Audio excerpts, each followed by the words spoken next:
You're listening to episode 20 of the Physical Education Podcast. Today you're going to learn about the relationship between sleep and pain. You're going to learn about why most orthopedic mattresses are a waste of money and how a simple bowl of ice cream might be the best remedy to improve your sleep. Hi, I'm Pierre Marant, and you're about to learn about the hidden and often misunderstood causes of chronic pain. For 15 years, I suffered with chronic pain with no cause or end in sight. I tried everything I could find, but was often left with unanswered questions and conflicting advice. So I decided to take matters into my own hands and to become a physical therapist. I studied everything I could about pain, about the body, and about health.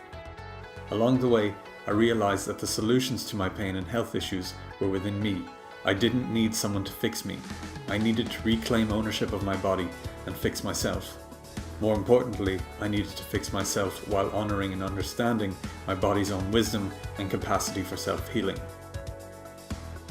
Since then, I've worked on bringing this knowledge to others in pain, combining pain science, psychology, biomechanics, nutrition, and neurology to provide the light bulb moments and self-awareness to take control.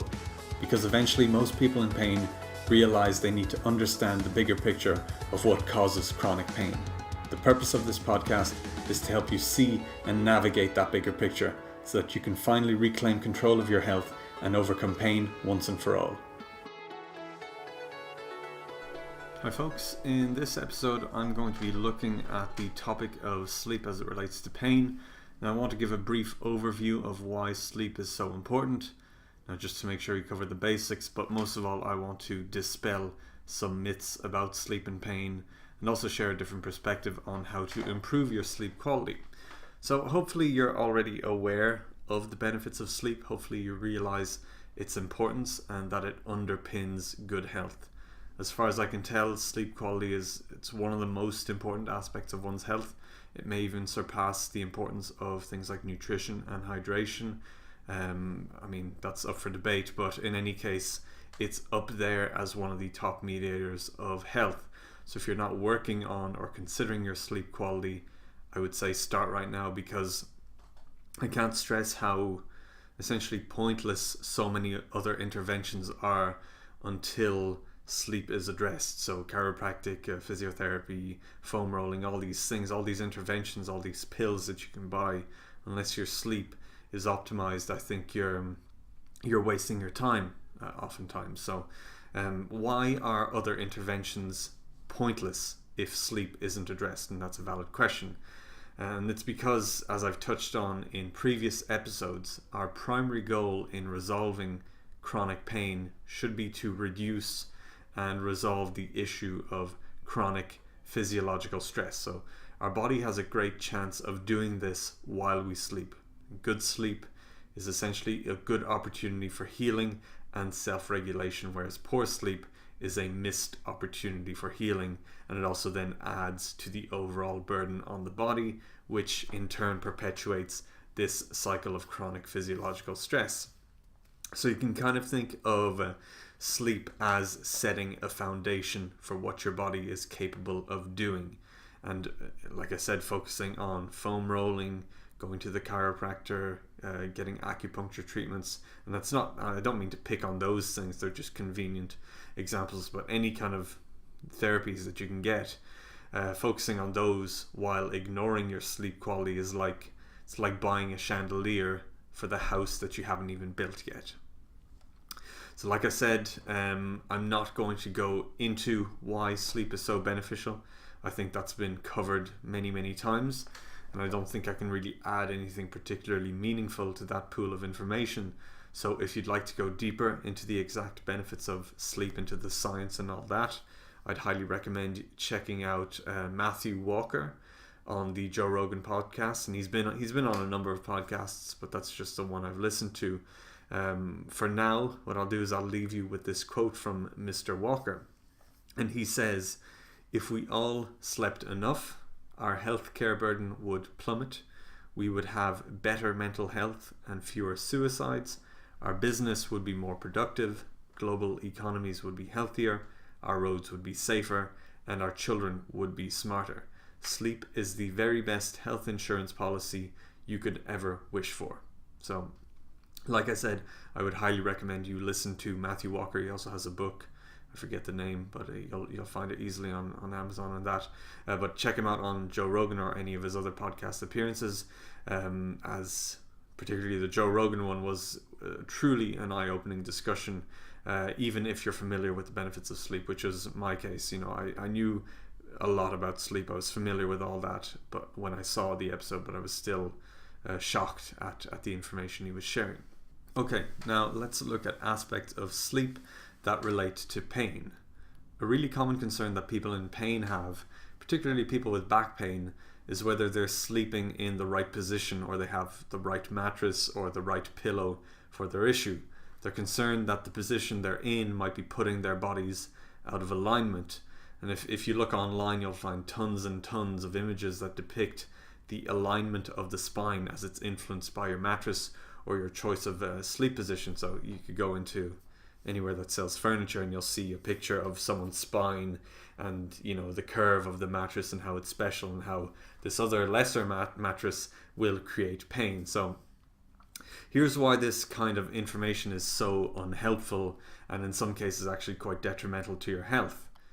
The position of your spine is not a reliable predictor of pain. We cannot look at the curvature of anyone's spine and predict the presence or severity of any pain of pain with any degree of accuracy or reliability. So someone could have what would be considered a significantly curved and misaligned spine but experience no pain, whereas on the other hand, someone with perfect alignment and the finest orthopedic mattress and pillows could be in excruciating pain. If a slight bend in the spine were any real cause for concern, the act of walking would be just as problematic as the act of sleeping in imperfect alignment, and that is clearly not the case. The human body it's tremendously robust, and it's far more robust than you might realize right now, but it is really strong. The forces we experience while sleeping are not powerful enough to create meaningful change to the shape or health of your spine. And this is something that is really important to understand. And this brings us to another common concern. People want to know which position to sleep in. And I've seen social media posts that literally claim that sleeping in a certain position will lock your joints in that position for the night. And this is one of the most ridiculous things I've ever heard.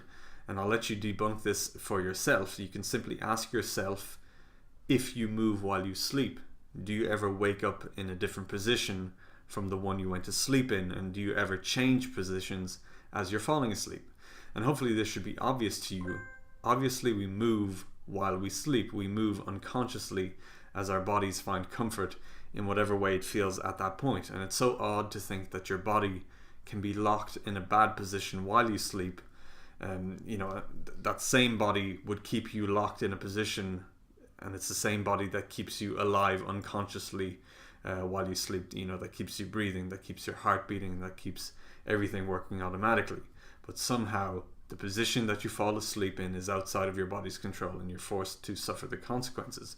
And it's a really ridiculous notion, and hopefully it's clear to you now how ridiculous that notion is. But unfortunately there are trained professionals who are very influential who should know better that still push these ideas. And obviously there are also industries that profit from these nonsensical ideas. And I want to be really clear that your sleeping position isn't irrelevant, and I'm not saying that the pain you feel in certain positions when sleeping isn't real. Obviously it is real. What I'm saying is that the solution to pain while sleeping isn't an expensive mattress or pillow. That's not why you're in pain.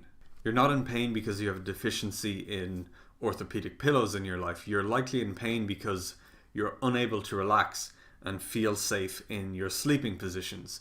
The true solution to this isn't a pillow or a mattress, though these may provide relief. The true solution is to understand why you're unable to relax your body and feel safe in these positions. If you need support for your body when going to sleep, it's likely that your body is holding on to elevated and unnecessary levels of tension. Simply put, you're unable to relax your muscles when resting, leading to continued tension and then the need for support. And a better solution for this is to understand why you're unable to relax your muscles and your body. I did a full podcast on this topic, so I'd recommend you check that out to know more. But briefly, muscle tension is usually the result of chronic physiological stress or muscle weakness or internalized emotions. And they don't sell mattresses for any of these issues. We address these issues by looking deeper and providing the body the resources it needs to finally relax and feel safe. So, as is generally the theme with this content, is we need to look deeper. We need to look beyond these superficial solutions. We need to look, beyond these simple remedies that we're sold, that we're marketed, that aren't really going to do anything. So once you're addressing, your body's ability to feel safe and to resolve chronic physiological stress, once you've got that taken care of, as far as I can tell, the best position to sleep in is the one that allows you to relax the most and that allows you to breathe deeply and comfortably. So that could be on your back, that could be on your left side, it could be on your right side, it could be with your knees up, it could be with a pillow between your knees, with 2 pillows under your head, with no pillows, on your stomach, or with one of those, one of those girlfriend-shaped body pillows with someone's face on it, or whatever it is that you prefer. It's about whatever allows you to relax fully and whatever does not restrict your breathing. And remember, no matter what position you prefer, even if you have a specific preference, you'll likely move throughout the night anyway, and your body will self-regulate as it sees fit, and that's perfectly normal and healthy. So now let's talk about strategies to help with falling asleep. Now, if your pain keeps you awake, some simple strategies are to do some breathing practice or meditation.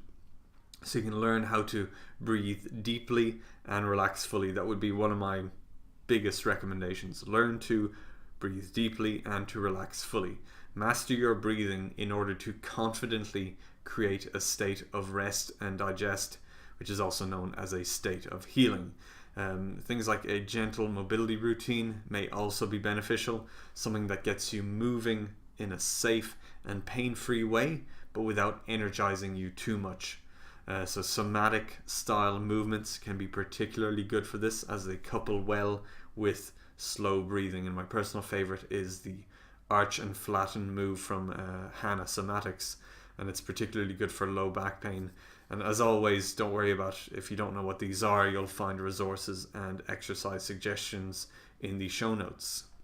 Now, one common recommendation that you'll hear that I personally disagree with is to avoid eating close to bedtime. And the reasoning is that if you eat close to bedtime, you'll be digesting food as you fall asleep, and then the food may energize you to the point of keeping you awake. And I imagine this recommendation comes from looking at large populations without accounting for individual health and dietary choices. And I can see why it's best not to eat close to bedtime, given what a lot of people tend to eat at night and in general. However, sleep actually requires a lot of energy. Sleep is a time of healing, and while we don't need as much energy to move around, our brain is still working very hard at clearing waste and consolidating information and dreaming and all that. So on top of this, sleeping is also a natural period of fasting. That's why the first meal of the day is called breakfast. You break the fast. So we're naturally going to be low in energy anyway. Now, this may not seem like an issue, particularly if you're a fan of things like intermittent fasting or any kind of fasting, but here's why it matters. Your liver stores energy in the form of glycogen, and your body uses this energy while you sleep as well as during the day. Now, once you've used up all of that energy, unless you eat more, your body is going to have to convert fat stores or muscle tissue into energy.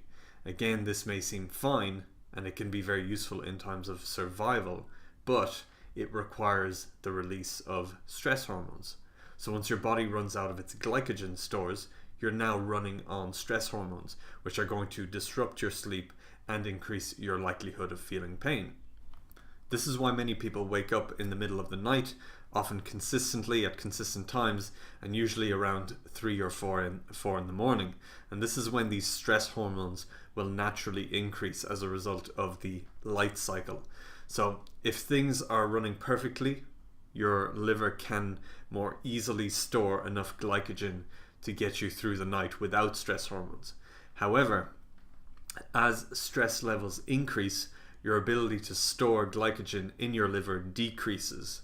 So the more stress you're under and the longer you've been in a state of chronic stress, the more likely you are to get an increase of stress hormones while you sleep, and the less likely you are to enjoy a good night's sleep. So why does this matter to someone in chronic pain? Because chronic pain, as we've touched on before, is the result of chronic physiological stress. You cannot be in a state of chronic pain, or any chronic health issue for that matter, without being in a state of chronic physiological stress. We minimize the effects of this chronic physiological stress by making sure the body has a steady and sufficient supply of energy. So by providing abundant resources to the body, we allow it to feel safe, and we do this long enough for it to heal.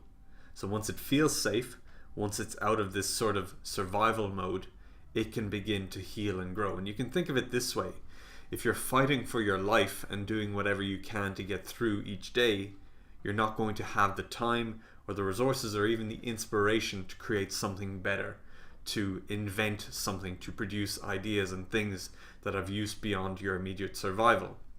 And this may seem a bit off topic, but this is evident when you look at war-torn countries.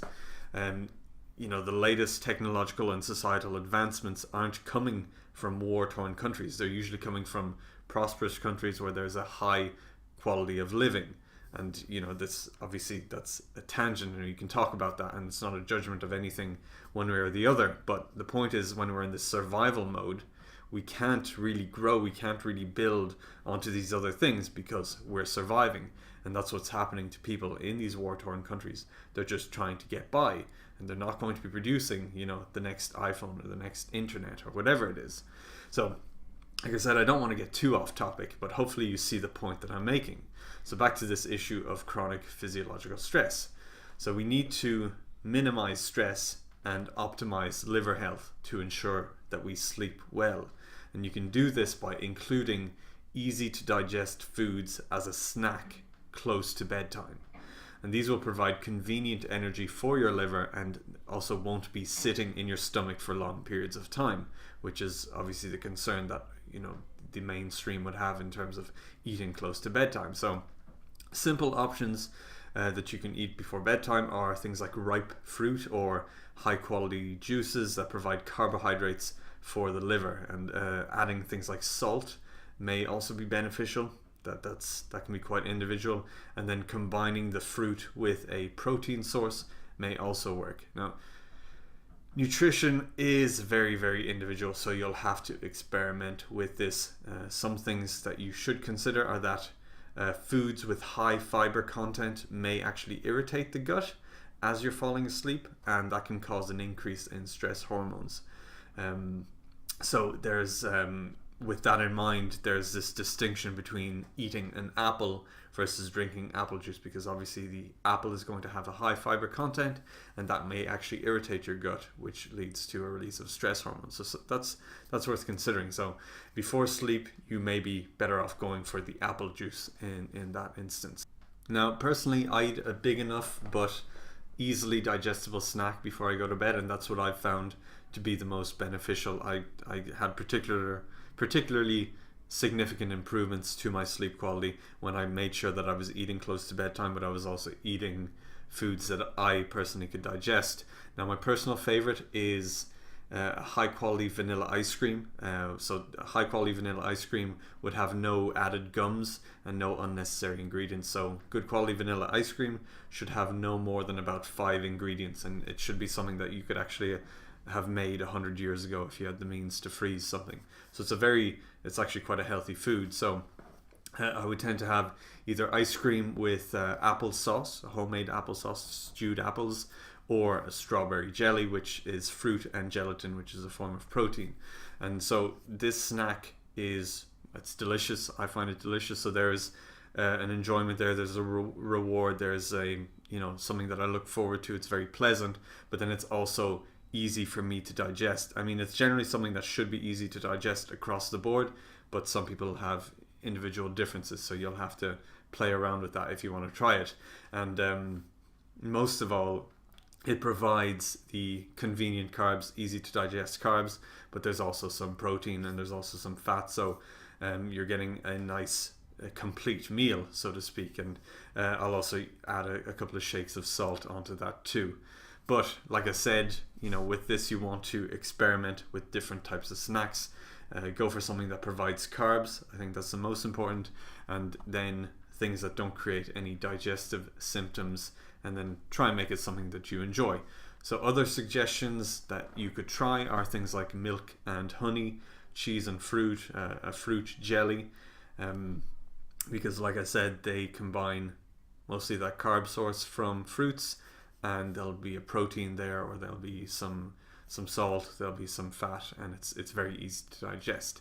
Now, if you tend to have an overactive mind when going to sleep and you struggle to switch off, which is very common, a snack may help a lot. And this is particularly if there's a large gap between your dinner and your bedtime. So another solution is to take 5 to 10 minutes to do some journaling. So if you're going to sleep and you tend to have an overactive mind, take some time just to journal. And this can be structured or it can be unstructured. I think the key with this is just to lay your thoughts out on paper. A general guideline with this is to just write about anything and everything that happened that day, whether positive or negative. Just write, just express yourself, just be aware of your life. And it can really help to relieve stress often, because it allows you to see more clearly. Once you've sort of blurted everything out onto a piece of paper, you can kind of see things with more perspective, and you can kind of remove yourself from the stresses of the day and make more sense. So I'd highly recommend some sort of nightly writing routine, and that's a more recent, it's not that recent, but the past couple of years, that's one that I've really benefited from.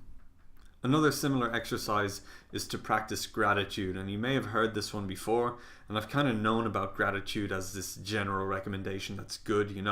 It's one of those habits that you hear about all the time. The top performers, big CEOs, they use gratitude, and it's meant to be great, and I always kind of thought it was a bit nebulous.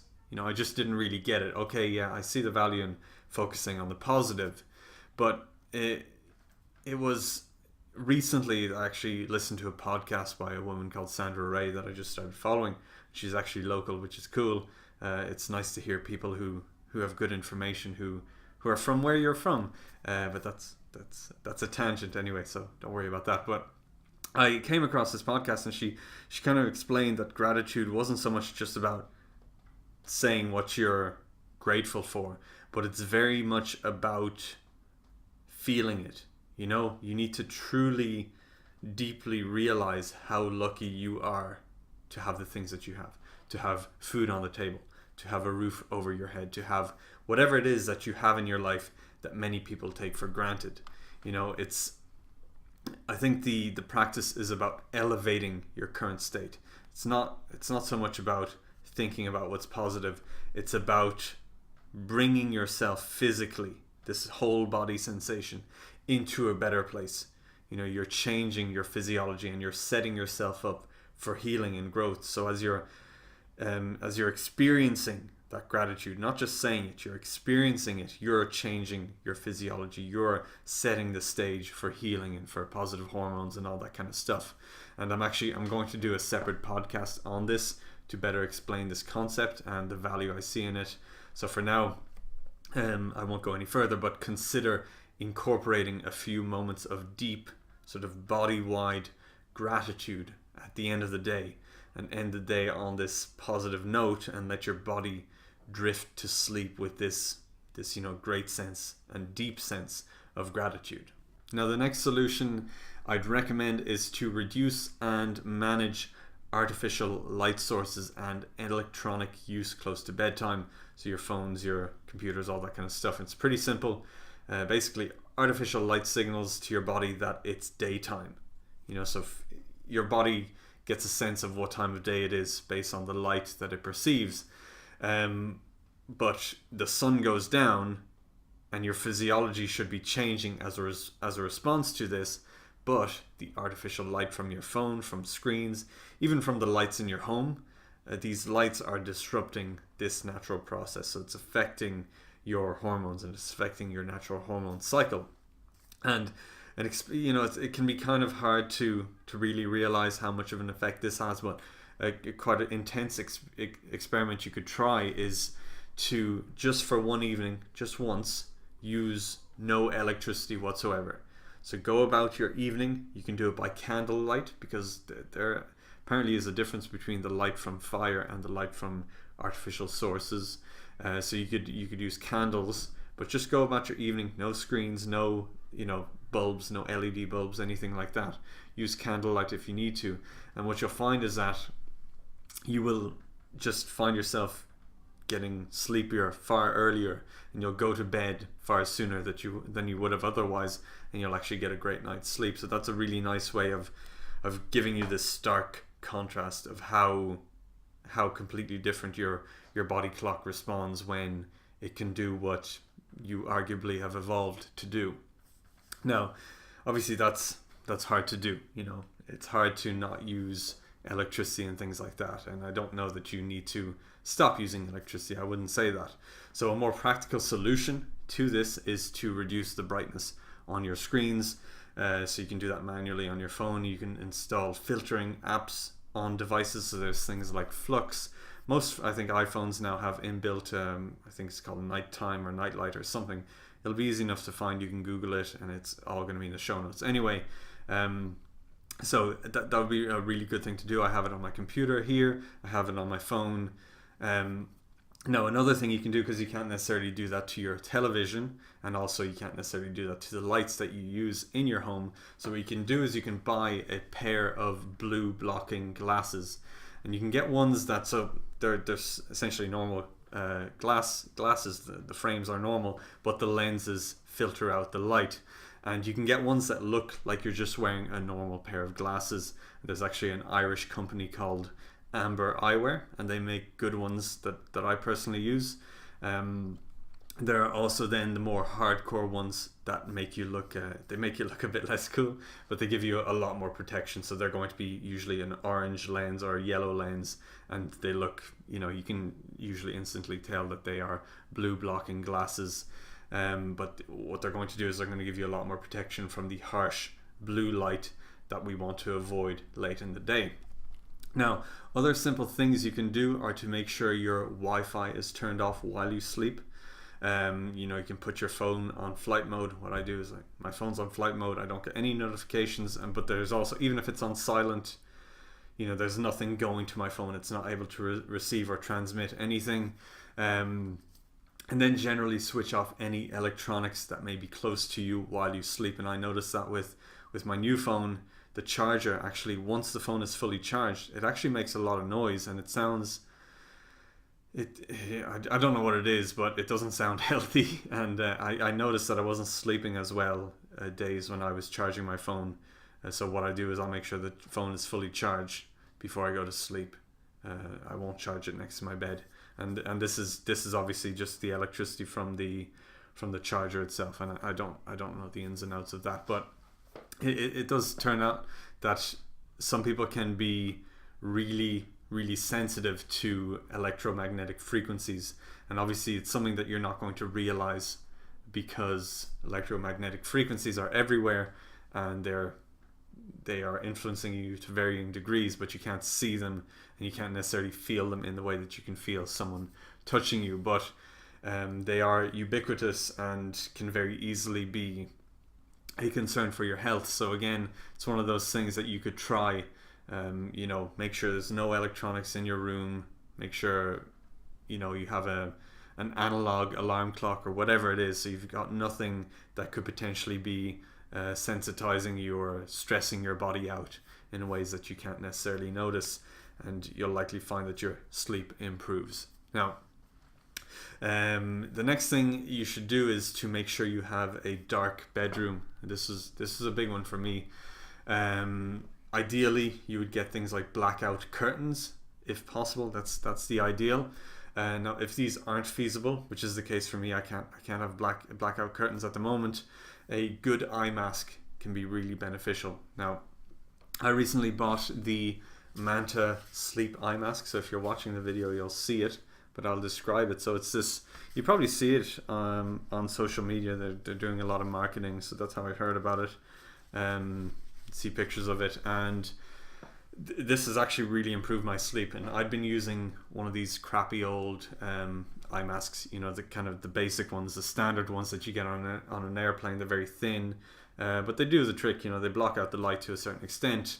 Now, the big difference with this one versus the standard ones, even nicer ones that you can get, is that the bits that cover your eyes are dome shaped, so you can see if you're watching the video. But if you're not watching the video, they're sort of like cups. They're like these little dome shapes over your eyes, and what this does, it appears to be particularly beneficial because it better allows REM sleep to occur. So REM sleep is it's this deep state of sleep that's characterized by rapid eye movements, and there's actually quite a bit of research indicating that disruption of REM sleep specifically can increase your pain levels, particularly in people with fibromyalgia, but even people who don't have fibromyalgia will have an increase in pain. Now, it's also been, that aside, fibromyalgia aside and REM sleep aside, it's also been demonstrated that sleep issues in general will lower your pain threshold. So basically you'll be more susceptible to pain, but this is particularly interesting with regards to REM sleep, and how this particular sleep mask seems to have overcome that issue that other sleep masks haven't considered. So I've found this really, really beneficial. I'm getting better sleep in general. I'm more likely to sleep through the night and just feel more well rested. But I think the big thing that I've really enjoyed is that I'm remembering my dreams more. Like I know that I dream, but I never remember my dreams. I never really used to remember my dreams, but now since wearing these, I'm having really vivid and interesting dreams, and I'm more likely to remember them. So I've been really, really impressed with this particular sleep mask. And so, like I said, blackout curtains are the ideal, because I think ideally you wouldn't have anything on your face. That would be better. But if blackout curtains aren't an option for you, for me it's not an option at the moment, I would highly recommend this sleeping mask in particular, but any sleeping mask is going to be better than none. So also I should say that I'm not, I'm not getting any money or anything for saying this, but it is quite a cool little thing, quite affordable for the benefits you get from that. So if you're using a standard eye mask, great, but you may consider an upgrade, because it could well be worth it, as it was for me. So, okay, that's it for this episode. Hopefully it gave you a bit of food for thought on sleep and pain as they relate to one another. Perhaps it changed your mind on a few things like sleep positions, things like eating before you go to sleep. As always, any resources I mentioned during the show will be available in the show notes. Now, if you have any questions about anything I mentioned, or you have a specific sleep and pain issue that you'd like help with, please do not hesitate to get in touch. I'd love to hear from you. I'd love to answer any questions. I'd love to help you along your journey. So thanks again for listening, and I will see you in the next episode. Have a great day. Thanks for listening to this episode of the Physical Education Podcast. If you're the kind of person who likes to help others, then share this with someone in need. If you found value in the information here, they will too. So please share this in whatever way you can. If you have any questions, you can email me directly at pa@thebackpaincoach.net. I may even use your question for a future podcast episode. If you'd like more information to help you overcome pain, be sure to follow The Back Pain Coach on Instagram, Facebook and YouTube, and to join my newsletter. The major turning points in my own recovery have come from changes in perception and through learning more about myself. I believe that we can help others by sharing information that expands their minds. Finally, I'd greatly appreciate if you could leave a positive review on iTunes or Stitcher so that others may find this information and you can play a positive role in their healing journey. Thanks again for listening.